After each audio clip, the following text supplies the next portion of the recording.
Alhamdulillah, kita bersyukur kepada Allah Subhanahu wa taala karena pada kesempatan kali ini kita bisa bertemu lagi, bermuajahah dalam rangka thalabul ilm, dan semoga Allah Subhanahu wa taala senantiasa memberikan keistiqomahan kepada kita di dalam thalabul ilm ini. Salawat dan salam kita aturkan kepada Nabi kita Muhammad SAW, keluarganya, sahabatnya, dan orang-orang yang senantiasa mengikuti sunnahnya. Dan kita selalu berdoa kepada Allah supaya kita dikumpulkan dalam kelompok umatnya yang mencintai dan mengikuti sunnah Rasulullah SAW. Ikhwan fillah azzakumullah, seperti yang sering saya sampaikan bahwasanya di dalam kajian-kajian saya, insya Allah tidak lepas daripada permasalahan-permasalahan jihad, ya, dikarenakan karena saking jarangnya hari ini khususnya orang-orang yang mengkaji tentang permasalahan-permasalahan jihad, yang bahkan sering saya sampaikan orang yang membicarakan perkara-perkara masalah jihad hari ini itu tidak menarik. Atau kalau diibaratkan jihad itu makanan, maka makanan yang tidak enak dimakan. Jadi orang sesuatu kalau nggak enak dimakan itu gimana? Leher itu rasanya, tenggorokan rasanya nggak mau menelan, iya kan? Karena tidak enaknya tadi itu. Apalagi ketidakenakan dalam masalah urusan jihad itu, ya, yang mana memang jihad itu sebagaimana yang Allah Subhanahu wa taala firmankan, ya ayyuhalladzina amanu kutiba alaikumul qitalu wa huwa kurhul lakum. Hai orang-orang yang beriman, diwajibkan kepada kalian semua itu berperang, sementara perang itu adalah sesuatu yang kalian benci. Memang itu sudah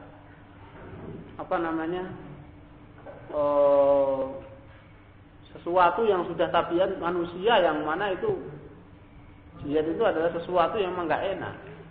Ya, tidak enak, tidak disukai, ya. Sehingga apalagi kalau sesuatu yang tidak disukai itu mengandung resiko, lebih nggak enak lagi kan?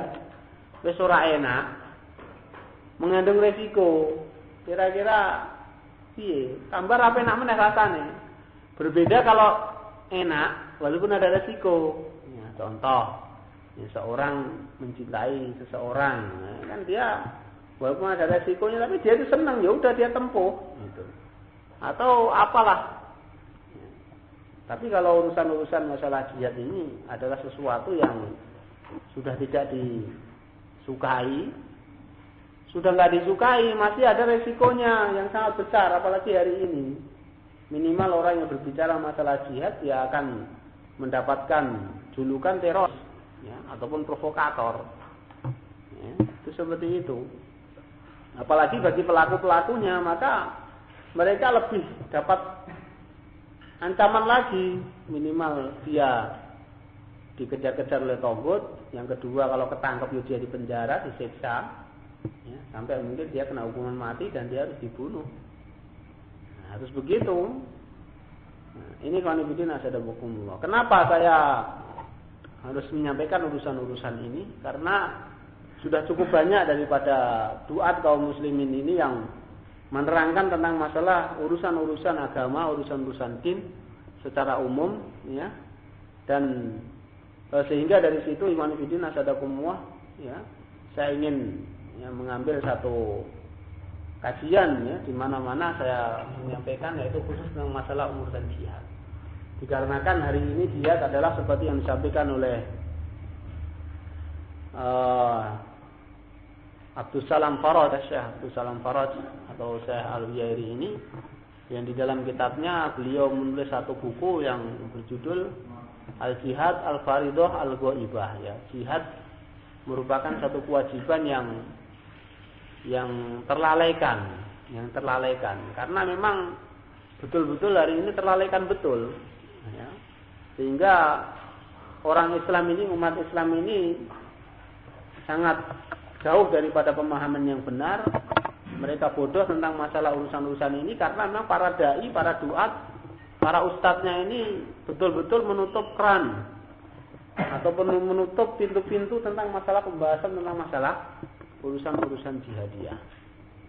Ya, bukan berarti saya orang yang paling berani di kalangan para dai, dan bukan berarti saya orang yang paling pandai di antara para dai tentang masalah urusan-urusan jihadiyah ini.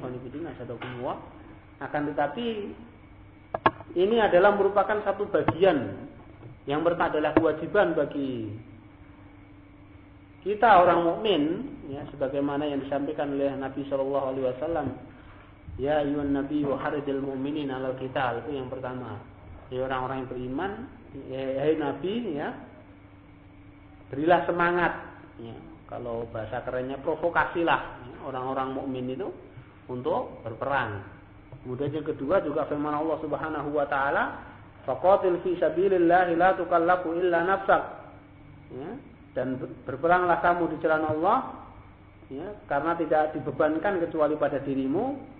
Ya, wa haridil mu'minin. Ya, kalau kita tidak bisa, ya, maka yang kedua kita harus wa haridil mu'minin, dan berilah semangat kepada orang-orang mukmin. Nah, ini kewajiban kita. Maka kalau kita itu sudah tidak berperang, kita nggak berjihad, kita nggak bisa memberikan semangat, apalagi malah kita masuk di dalam kelompok orang yang gembosi, ya udah. Seperti yang saya sampaikan kemarin, bahwasanya kita minimal masuk ke dalam kelompok Thaifah Mukhadilah, kelompok yang suka gembosi atau kelompok orang-orang yang tidak mau berjihad, ya. Yang mana Mukhadilah ini adalah sangat dekat sekali dengan fasik. Nauzubillah min dzalik. Maka inilah ikhwan fillah nasadakumullah, dalam kondisi apapun walaupun ini pahit, maka harus kita sampaikan, ya. Kalau kita semakin kita tidak menyampaikan, maka umat ini semakin bodoh, ya, semakin bodoh. Bagi rekan-rekan yang mau mencari kajian-kajian yang lain sudah banyak, ya. Sudah banyak di tempat-tempat yang lain juga sudah banyak. Tapi kajian-kajian tentang masalah jihad ini adalah tentang sangat jarang sekali. Bahkan kalau kita cari mungkin di sini aja mungkin sudah bisa dihitung, ya. Bahkan ustadz-ustadz yang biasa menyuarakan jihad sudah nggak menyuarakan jihad lagi. Yang biasanya kajian ini masalah jihad sekarang ngulang lagi kajian awal lagi, ya, dan lain sebagainya. Ya, dulu yang selalu menyuarakan, ya, memberikan semangat kepada orang untuk edat, untuk latihan, ya, mungkin selalu memberikan semangat bagaimana ini kita habis sweeping ini itu, ya, mensweeping orang-orang asing, ya, atau kita sudah mendata daripada gereja-gereja, wah bangga. Ya, kalau hanya begitu memang manis itu diceritakan, tapi ketika diamalkan dalam sebuah aplikasi maka berat dan tantangannya juga berat, ya, yang akhirnya mengakibatkan ya seperti ini, ya, itu seperti itu.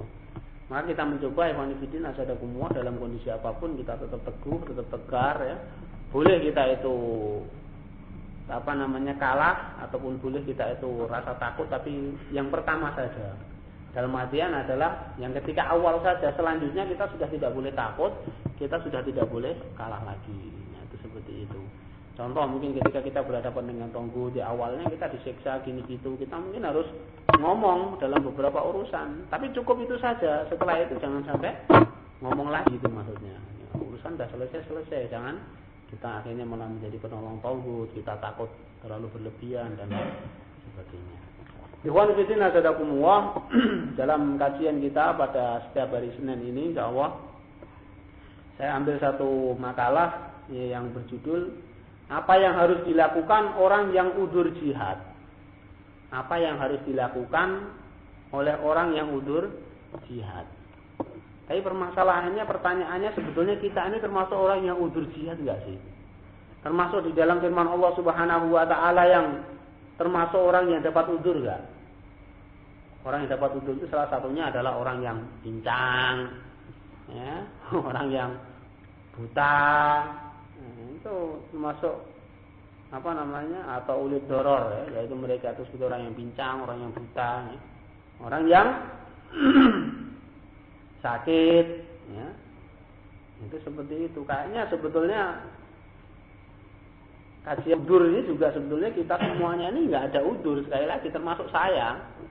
Ya, sebenarnya kita tidak ada udzur di dalam masalah amaliyah jihadiyah, apalagi hari ini jihad yang sedang digenderangkan oleh mujahidin ini adalah bukan jihad konvensional, bukan jihad yang dalam artian kita satu pasukan, barisan satu pasukan, satu peleton melawan satu peleton musuh.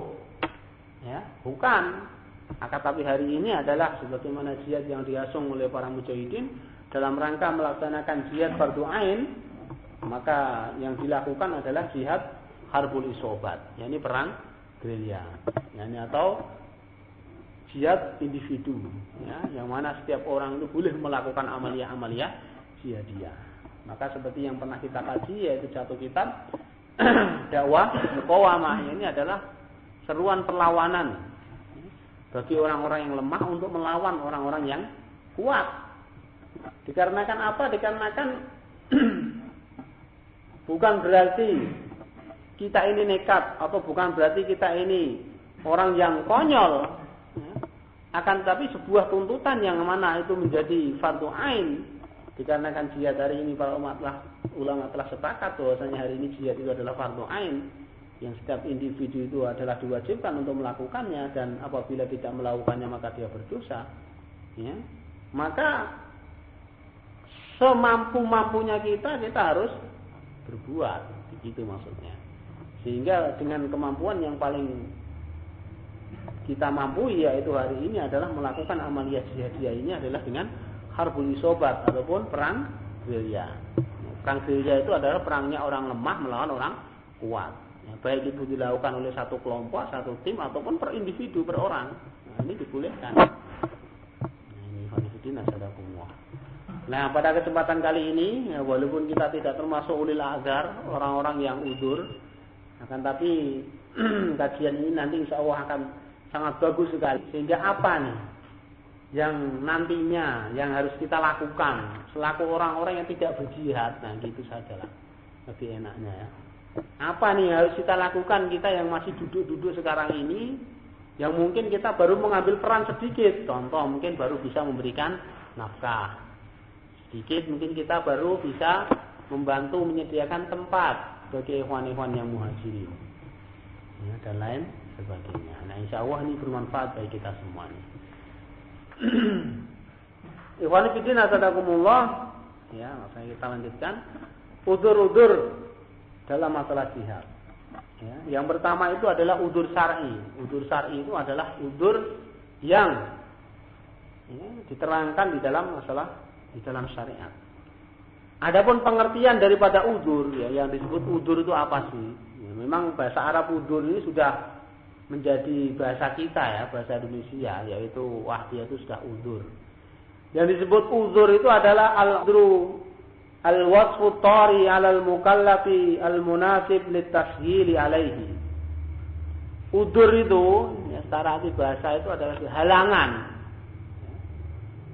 yaitu suatu sifat yang muncul atas orang yang terkenai beban untuk memudahkan urusan baginya.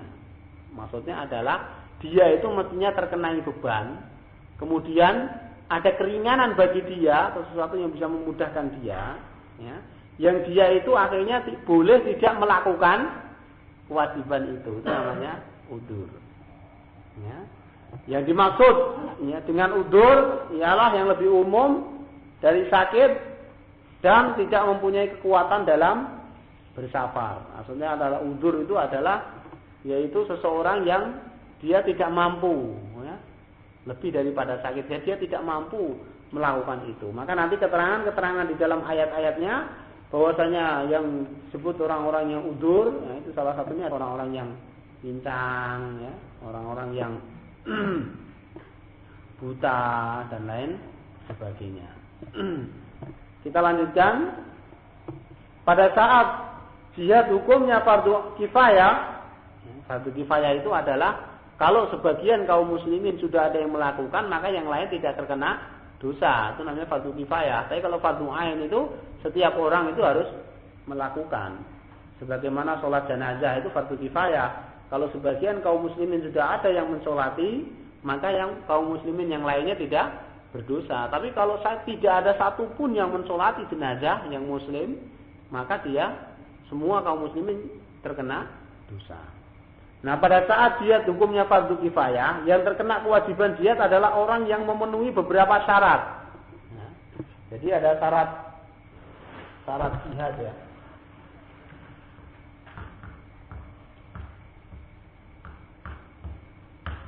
Jadi jihad ini yang pertama adalah muslim.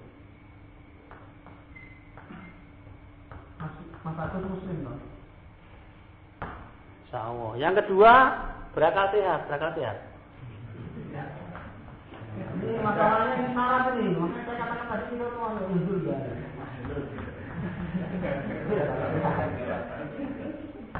Yang ketiga, balik. Belum balik.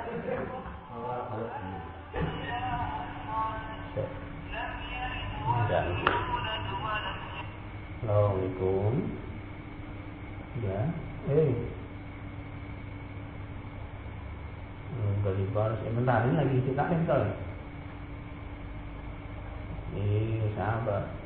Oke deh bos. Siap. Yo.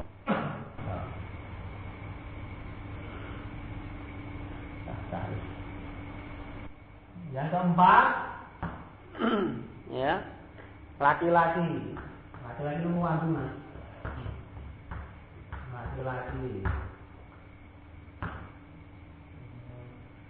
Yang kelima, merdeka.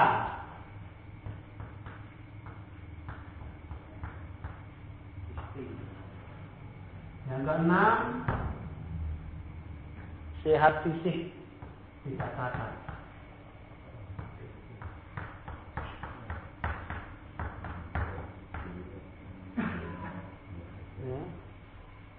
Yang ketujuh, mempunyai biaya.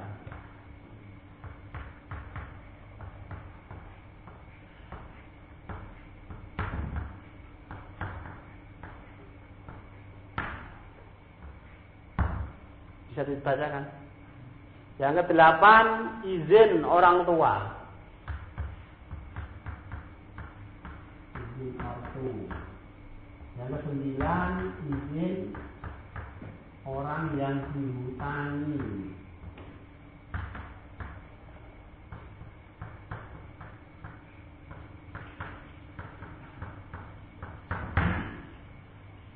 Ya. Ini syarat jihad ketika fardu kifayah. Lalu digarisbawahi fardu kifayah.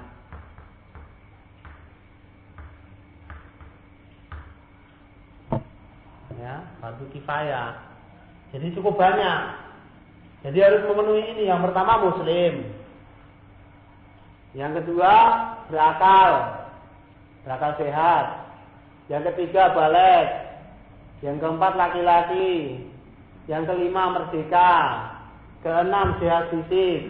Ketujuh mempunyai biaya. Kedelapan izin orang tua. Kesembilan izin orang yang dihutangi. Ini kalau fardu kifayah, dalam artian fardu kifayah itu adalah sebagaimana hukumnya jihad tolabi ya, jihad ofensif ya, jihad yang menyerang secara langsung. Sebagaimana ketika sudah ada kekhalifahan, maka jihad itu jihad tolabi, sifatnya ofensif. Jadi khalifah memerintahkan satu pasukan untuk ya ekspedisi kemana, ya, mengadakan satu penyerangan kemana. Ini hukumnya adalah fardu kifayah, ya fardu ain adalah bagi yang ditunjuk. Tapi kalau fardu ain yaitu jihad yang difai. Difai ini adalah sifatnya defensif, bertahan. Ya, seperti suatu daerah yang diserang, atau seperti hari ini yang mana jihad itu adalah bukan jihad tolabi tapi jihad difai, jihad yang sifatnya bertahan, ya, bertahan daripada serangan. Walaupun di dalam difai ini kita juga kadang melakukan satu balasan, tapi di dalam kenyataannya sebetulnya hari ini itu bukan jihad ofensif tapi defensif. Maka jihad itu hukumnya fardu ain. Nah, ketika jihad itu fardu kifayah seperti ini syarat-syaratnya. Ketika jihad itu sudah menjadi fardu ain, maka tersisa yang pertama muslim, yang kedua berakal sehat, yang ketiga baligh, yang keempat laki-laki, yang kelima merdeka, ya. Kemudian sehat fisik, ya. Ya, pada saat jihad fardu ain, maka orang yang terkena kewajiban, ya, ini, ya, jadi sehat fisik dan mempunyai biaya. Maka izin orang tua, izin orang yang dihutangi ini tidak masuk. Jadi kalau dia muslim, berakal, baligh, laki-laki, merdeka, sehat fisik, mempunyai biaya, nah, maka dia wajib berjihad. Ya, bahkan ya pada saat dia defensif, yakni ketika musuh itu sudah menyerang ke wilayah orang-orang Islam, maka syarat mempunyai biaya ini gugur. Contoh, ya ketika daerah kita ini diserang, ya, maka kita nggak perlu membutuhkan biaya, maka kita harus membalas. Gitu. Atau musuh ini menyerang wilayah kaum muslimin, maka syarat mempunyai biaya ini gugur, sehingga dia itu syarat yang masuk adalah Islam, muslim, berakal sehat, baligh, laki-laki, merdeka, dan sehat fisik. Itu. Ini ikhwanifidin adalah semua ya daripada. Nah, jadi kalau syarat fardu ain, maka ini bisa dibuang yang ini. Izin ortu nggak usah, izin orang yang dihutangi nggak usah. Ya, ini sudah fardu ain. Nah, apalagi kalau ke fardu ainnya itu adalah musuh sudah mencengkeram daerah kita, datang ke wilayah kaum muslimin tempat, maka biaya ini adalah tidak dibutuhkan. Ya, syarat biaya itu. Nah, orang-orang yang terkena kewajiban berjihad ini terkadang dihadapkan kepada kondisi tertentu yang menghalangi keikutsertaan mereka dalam jihad. Penghalang-penghalang tersebut disebut dengan uzur-uzur untuk tidak berjihad. Ya. Seperti mungkin dia tidak sehat fisik, ya, mungkin dia pincang atau dia mungkin buta. Ya, ini dia boleh tidak ikut. Atau dia ini tidak merdeka, atau dia itu perempuan. Nah, itu saja nanti kalau sudah dalam batas-batas tertentu. Batas-batas tertentu maksudnya adalah ketika sudah defensif, dia tahan seperti yang saya terangkan tadi, musuh itu sudah datang dan menyerang kita, maka laki-laki tidak mesti harus laki-laki, seorang perempuan pun boleh ikut berjihad tanpa harus izin suami. Seorang budak boleh berjihad tanpa izin tuannya. Gitu. Inilah yang bikin asadakumullah. Ya, nah adapun sebab-sebab yang menjadikan dia tidak ikut serta dalam jihad atau dia boleh tidak ikut, nah maka tadi disebut sebagai udzur, ya, penghalang-penghalangnya tadi itu. Dr. Abdullah bin Ahmad Al-Qadiri berkata, ada udzur-udzur yang kadang menggugurkan kewajiban jihad, baik saat mobilisasi umum atau bukan. Dan ada pula yang hanya menggugurkan saat bukan fardu ain saja. Udzur-udzur ini adalah gila, anak kecil, wanita, budak, lemah, sakit, tidak mahnya sebagian anggota badan seperti buta, pincang yang parah, ya, tidak ada izin kedua, atau salah satu dari orang tua, orang yang berhutang, tidak mendapatkan izin orang yang dihutangi, ya, atau tidak mempunyai kendaraan dan harta, atau salah satu dari keduanya. Ini beliau Dr. bin Abdullah bin Ahmad Al-Qadiri menyebutkan tentang masalah udurnya, ya, udurnya. Jadi ada udur yang bisa, kadang itu bisa menggugurkan kewajiban jihad, ya, baik itu secara mobilisasi umum, maksud adalah ketika imam sudah mengumumkan, maksudnya secara umum itu sebagai udur gitu loh. Tapi dalam batas-batas tertentu udur-udur ini juga tidak semuanya plek seperti ini. Contoh seperti tadi, kalau orang gila jelas ya, paten ya. Maksudnya ada yang tidak paten seperti wanita, budak. Nah, ini boleh. Nah, saat tertentu dia, ya, itu tidak menjadi udur, dia boleh, ya, ikut serta. Nah, tapi ini maksudnya adalah keterangan secara umum yang bisa dijadikan sebagai udur, ya, udur. Kemudian dasar udur-udur ini adalah ayat-ayat Al-Quran dan Sunnah dan ijma' para ulama. Allah Subhanahu wa taala berfirman di dalam surat An-Nisa ayat 95. A'udzu billahi minasyaitonir rajim. La yastabil qa'iduna minal mu'minina ghairu ulil dharari wal mujahiduna fi sabilillah bi amwalihim wa anfusihim. Faddalallahu al-mujahidina bi amwalihim wa anfusihim 'alal qa'idina darajah. Wa kullu wa'adallahu al-husna. Wa faddalallahu al-mujahidina 'alal qa'idina ajran 'azima. Tidaklah sama antara mukmin yang tidak turut berperang, yang tidak mempunyai uzur. Nah, ini yang tidak mempunyai uzur. Dengan mukmin yang turut berjihad di jalan Allah dengan harta dan nyawa mereka. Allah melebihkan orang-orang yang berjihad di jalannya atas orang-orang yang duduk-duduk satu derajat. Kepada masing-masing mereka Allah menjanjikan pahala yang baik, yaitu surga. Dan Allah melebihkan orang-orang yang berjihad atas orang-orang yang duduk-duduk dengan pahala yang besar. Kemudian juga di dalam firman Allah dalam surah At-Taubah ayat 91 sampai 92. Ini yang juga menyebutkan tentang masalah dalil-dalil uzur. Laisa 'alal du'afa'i wala 'alal mardha wala 'alal ladzina la yajiduna ma yunfiquna haraj idza nafaqu lillahi wa rasulihi. Ma 'alal muhsinina min sabil wallahu ghafurur rahim. Wala 'alal ladzina idza ma atauka litahmilahum qulta la ajidu ma ahmilukum 'alaihi tawallaw wa ayunuhum tafidu minad dam hazanan alla yaji'u ma yunfiqun. Tiada dosa. Nah, tiada dosa berarti dia tidak berdosa, enggak apa-apa. Lantaran tidak ikut berjihad bagi orang-orang yang sakit. Ini pertama yang sakit.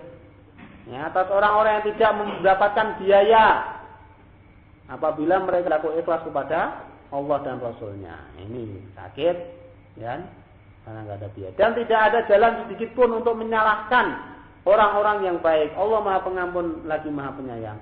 Dan tiada dosa pula atas orang-orang yang apabila mereka datang kepadamu supaya kamu memberi mereka kendaraan, lalu kamu berkata, aku tidak memperoleh kendaraan untuk mengangkutmu. Lalu mereka kembali sedang air mata mereka bercucuran karena sedih lantaran mereka tidak memperoleh apa yang akan mereka nafkahkan. Jadi ayat ini menerangkan udur-udur jihad, yakni adalah khususnya adalah ketika jihad itu tidak fardu ain, ketika bukan yang defensif tadi. Yakni orang-orang yang pertama yang sakit, kemudian yang kedua tidak mempunyai biaya, kemudian yang ketiga dia tidak mempunyai kendaraan untuk ikut serta dalam jihad. Nah, ini termasuk udur-udurnya. Kemudian juga diterangkan yang termasuk udur itu adalah laisa 'alal a'mani a'ma haraj, ya, dalam surat Al-Fat ayat 17. Tidak ada dosa atas orang yang buta, kemudian orang yang pincang dan orang yang sakit apabila mereka tidak ikut berjihad. Nah, ini sebagai ayat-ayat secara umum yang menunjukkan tentang masalah udur. Nah, kayaknya kita ini nggak ada nih. Dalam ayat ini kayaknya kita ini nggak ada yang terkena. Dalam artian kita ini bukan termasuk ulil a'dzar, kita bukan termasuk orang-orang yang udur atau orang-orang yang boleh tidak ikut serta dalam jihad. Ya, sekali lagi tidak termasuk. Dasar dari as-sunnah diterangkan dari Jabir, kunna ma'an nabi fi ghazatin faqala inna bil madinati la rijal masirtum masiran wa la qata'tum wadiyan illa kanu ma'akum habasahumul marad. Nah, ini Rasulullah menerangkan. Dari Jabir bin Abdullah, ia berkata, kami bersama Nabi Shallallahu Alaihi Wasallam dalam suatu peperangan.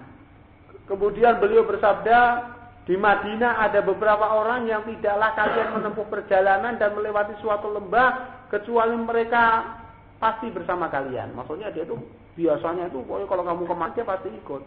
Tapi mereka kali ini nggak ikut, yaitu habasahumul udhr, yakni mereka tertahan oleh habasahumul marad, yakni mereka itu tertahan oleh sakit, ya karena sakit. Itu seperti itu.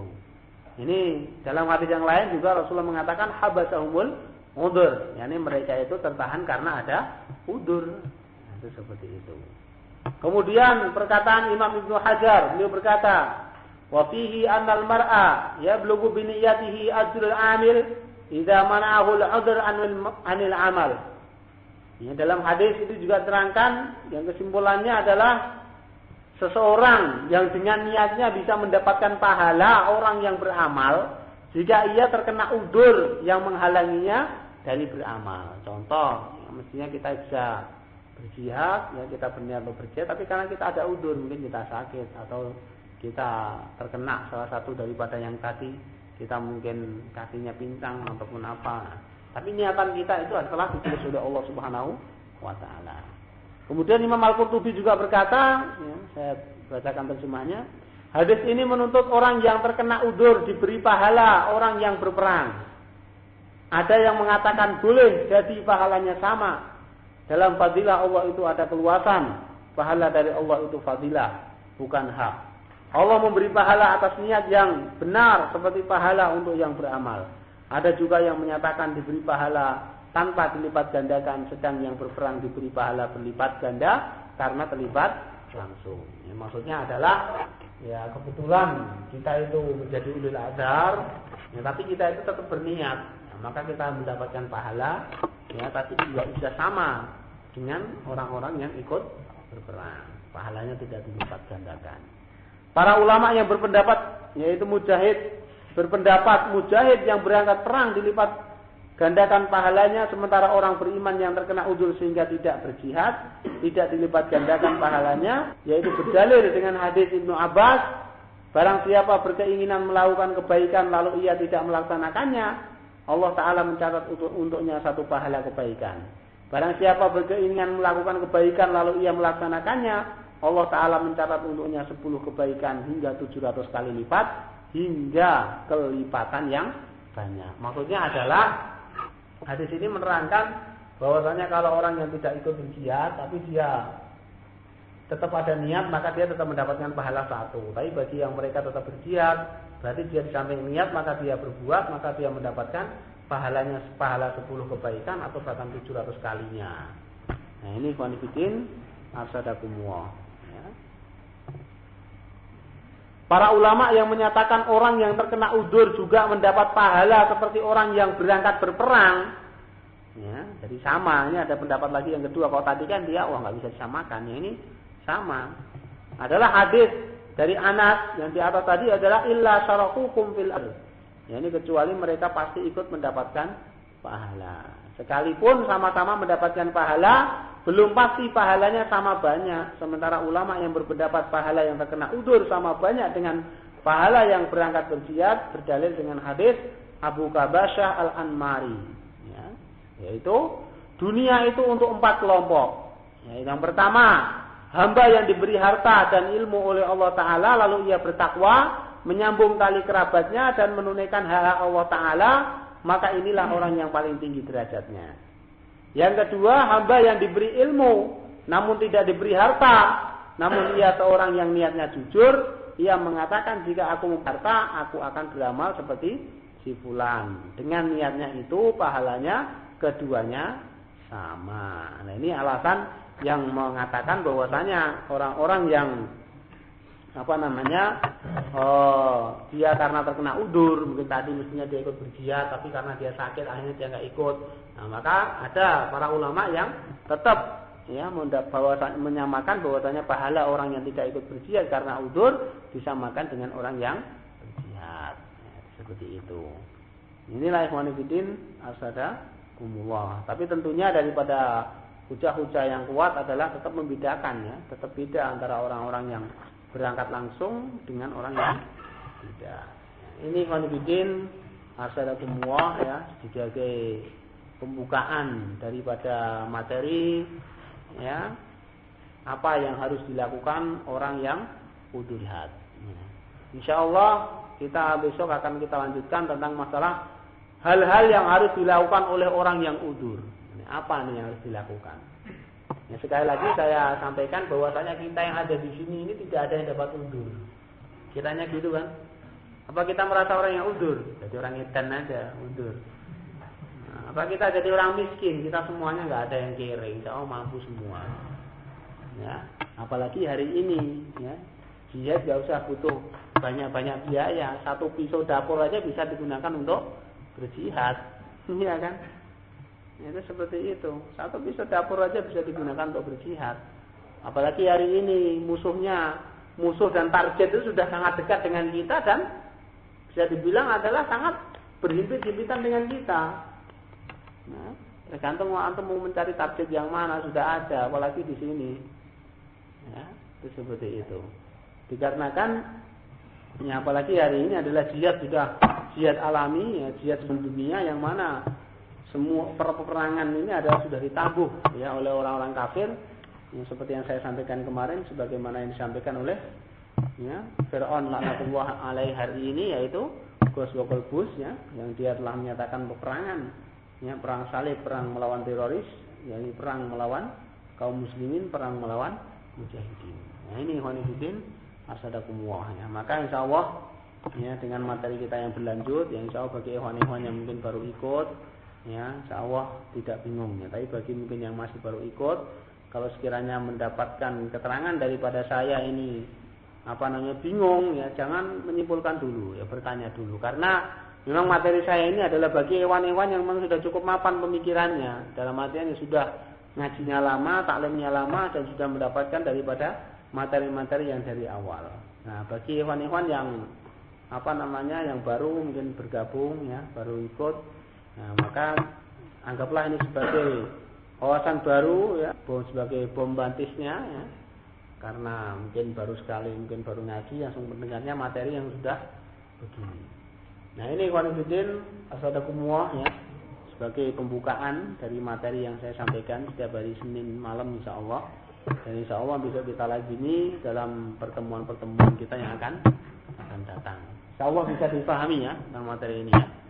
Baik itu daripada orang yang udur ya, ataupun syarat-syarat jihad ketika fardu kifayah, ataupun syarat-syarat jihad ketika fardu ain.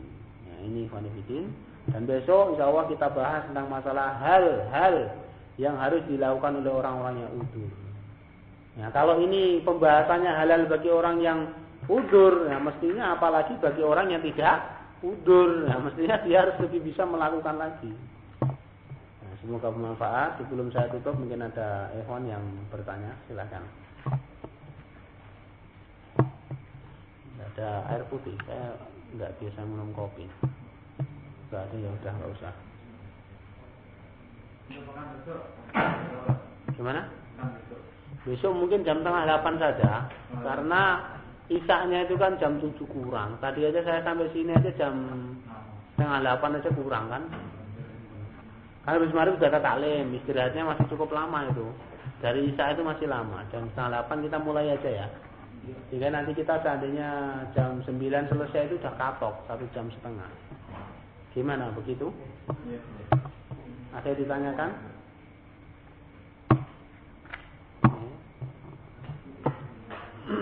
Iwan fillah azzakumullah, ya sedikit saya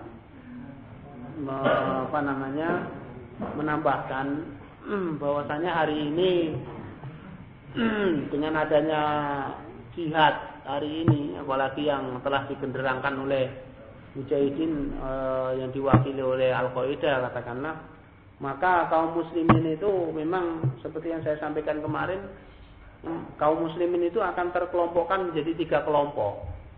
Yang pertama itu adalah mereka adalah At-Taifah Al-Mansurah, ya, kelompok yang dijanjikan oleh Allah Subhanahu wa taala yang ditolong, yakni yang mereka itu kelompok yang senantiasa berjihad, ya, yang mereka ini ya, jihad fisabilillah.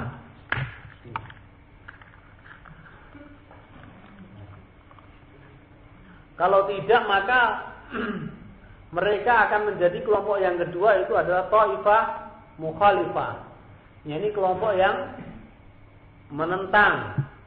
Kelompok yang menentang ini adalah di antara mereka kaum muslimin, kaum mukminin yang mereka membantu orang-orang kafir dalam rangka memerangi orang-orang Islam. Ya, seperti yang saya sampaikan kemarin pada hari Ahad itu, bahwasanya PBB Amerika itu ketika 9 hari setelah pasca kejadian BTC itu, maka mereka menghasung ya aspirasi semua orang-orang yang terkumpul, negara yang terkumpul di dalam PBB. 75%-nya itu adalah mereka menyatakan bergabung, ya, termasuk negara kita Indonesia yang dia ini telah menyatakan bergabung. Nah, orang-orang mukmin yang mereka itu bergabung dengan orang-orang kafir dalam rangka memerangi orang-orang Islam, dia masuk dalam taifah yang kedua, taifah mukhalifah yang secara mutlak jelas hukumnya adalah murtad. Walaupun sekedar informasi yang kita berikan, apalagi kita memberikan informasi dalam rangka mendapatkan imbalan uang, na'udzubillah min dzalik. Kecuali kalau dalam kondisi terpaksa, nah itu kita tidak berdosa ya. Jauh dalam kondisi mukroh ya, terpaksa. Nah, kelompok yang ketiga adalah yang ini mungkin menimpa, termasuk semoga aja sih bukan kita, tapi kayaknya kita juga bisa terkena. Itu adalah Taifah Muqadilah, ya, ini kelompok yang tidak ikut berjihad. Ya, Muqadil itu secara arti itu memang secara arti bahasa itu mereka yang menggembosi, ya, mereka yang membuka ayat mujahidin, ini namanya Muqadil ataupun murjid. Tapi ya secara umum Muqadil di sini adalah kelompok umat orang yang tidak mau berjihad, tidak mau mendukung jihad dan mujahid, ini termasuk kelompok Muqadil, Taifah Muqadilah. Na'udzubillah min dzalik. Nah, kelompok Muqadilah ini adalah memang di antara mereka golongannya banyak sekali, baik itu masyarakat awam ataupun masyarakat terpelajar ataupun masyarakat yang tingkatnya level atas, mungkin para ustadz, para dai, para kiai, ya, para syekh. Ini bisa masuk ke dalam Taifah Muqadilah. Karena pembagian ini adalah disampaikan oleh Syekhul Islam Ibnu Taimiyah ketika beliau itu menghadapi peperangan, perang menghadapi Tartar. Yang mana Tartar itu adalah yang dipimpin oleh Genghis Khan.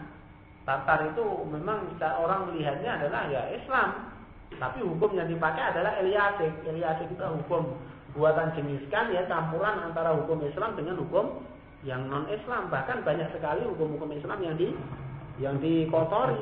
Seperti yang saya terangkan itu, salah satunya adalah barang siapa yang mencuri dibunuh, barang siapa yang berzina dibunuh, barang siapa yang minum khamr dibunuh. Nah, jadi semua itu dibunuh yang berbuat maksiat, sebagaimana orang-orang Khawarij itu.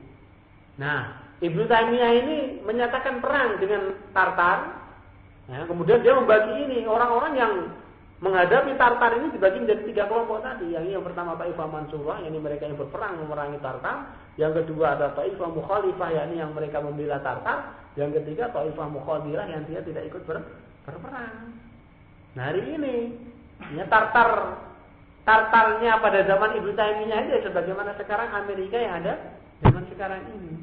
Ya, kekuatan superpowernya dunia, ya, yang dia mendolimi kaum muslimin. Nah, itu seperti itu.